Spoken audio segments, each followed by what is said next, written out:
Buenas tardes. Respondiendo a la pregunta A, parafraseando a Alzate y Castañeda, la mediación pedagógica tiene como finalidad crear un nuevo pensamiento entre las generaciones de maestros que están en formación, para que estos tengan la iniciativa de abandonar la idea de que la educación es un proceso que restringe o violenta de alguna forma al estudiante, sino que se reconozca a la educación como un proceso que promueve y libera y motiva a los estudiantes a la superación y al aprendizaje. Este pensamiento va de la mano con lo planteado por Campos, que menciona la relevancia entre las experiencias que viven los niños durante la etapa prenatal, al igual que en la primera infancia. Estas experiencias, tanto positivas como negativas, influyen en el desarrollo cerebral del niño y se ve reflejado en las habilidades sensoriales, emocionales, físicas, intelectuales y de moral. En resumen, las actitudes tanto de las personas cuidadoras como de los docentes deben ser analizadas cautelosamente, tomando en cuenta que los niños desde la primera etapa y durante toda la primera infancia utilizan a los maestros y a los cuidadores como un cerebro externo, y cada situación a la que estén expuestos influye directamente con el desarrollo cerebral del niño. Para responder a la pregunta B, la neuroplasticidad explica el constante desarrollo del cerebro humano, comparándose con el desarrollo cerebral de otros animales que son capaces de caminar durante los primeros días de vida o incluso en las primeras horas. El cerebro humano se desarrolla de manera más lenta en esas áreas, con la diferencia de que el cerebro humano nunca deja de aprender, está en constante desarrollo, siempre y cuando se le brinde la estimulación y los recursos necesarios para este desarrollo. Parafraseando a Campos, tenemos a los padres y educadores como principales proveedores de experiencias y de los recursos necesarios para que construyan su propio proceso de desarrollo. En este sentido, los padres y los educadores, al contar con patrones de crianza normalmente negativos, tienen la tarea de corregir esos patrones mentales y emplear los nuevos conocimientos con respecto a la neuroplasticidad, la relevancia de la estimulación temprana y eh, el aprendizaje respetuoso. En el caso de los educadores, al realizar planeamientos que incluyan las actividades necesarias para procurar la estimulación de la neuroplasticidad de los niños. Para responder a la pregunta C, la neuroeducación es conocida por la cercanía que tiene con respecto a los hallazgos más recientes que se van descubriendo sobre el cerebro y el funcionamiento del mismo.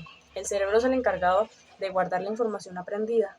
Al conocer más a fondo su funcionamiento, como educadores se da la oportunidad de crear nuevos proyectos educativos que estén centrados en el mejor desarrollo neuroeducativo de los niños. Como educadores, debemos proponer nuevas formas de aprendizaje, llevar la educación dentro de las aulas de manera que se desarrolle de una mejor forma el cerebro de los niños, evitar que los niños aprendan solo para repetir y seguidamente olvidar, corregir con técnicas para que los niños comprendan lo que están aprendiendo y el porqué de las cosas. Uno de los retos que podemos vivir como educadores es la falta de información dentro de los hogares. Los padres son los primeros educadores de los niños. Los niños llegan a las aulas con la educación recibida en casa primeramente. Traen previamente los aprendizajes que aprenden en el hogar. Si esta educación fue realizada por medio de maltrato psicológico, físico u otro, se reflejará dentro de las aulas. Estos problemas deben ser tratados desde dentro del hogar con los padres. Para responder a la pregunta D, como docentes, el hecho de comprender el funcionamiento de la neuropsicología puede ser la llave para abrir muchas puertas a nuevas técnicas de aprendizaje centrada en la neuroplasticidad de los niños. Como menciona Ceballos y Rodríguez, al comprender cómo funciona el cerebro de los niños, se pueden desarrollar estrategias educativas y terapéuticas más efectivas que aprovechen al máximo la capacidad del cerebro para cambiar y adaptarse. Una manera en la que como docentes podemos innovar dentro del sistema educativo es al emplear formas de aprendizaje que sean centrado en imponerles nuevos retos a los niños en su proceso de aprendizaje, al igual que procurando que los niños se sientan en las mejores condiciones posibles a nivel emocional, para así asegurar el mejor resultado de su aprendizaje.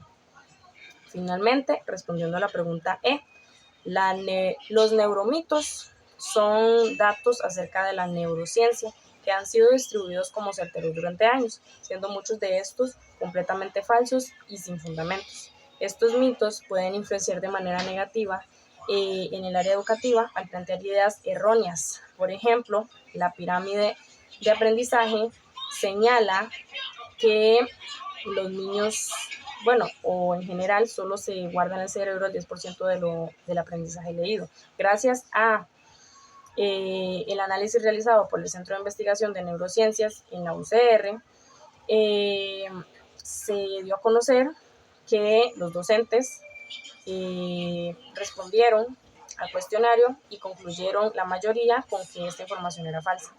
La neurociencia ha hecho posible el conocer acerca de estos datos y así tener la información necesaria y los conocimientos previos necesarios como docentes para reconocer los datos reales, y uno de estos datos es que durante el proceso de aprendizaje se producen nuevas conexiones neuronales. Muchas gracias.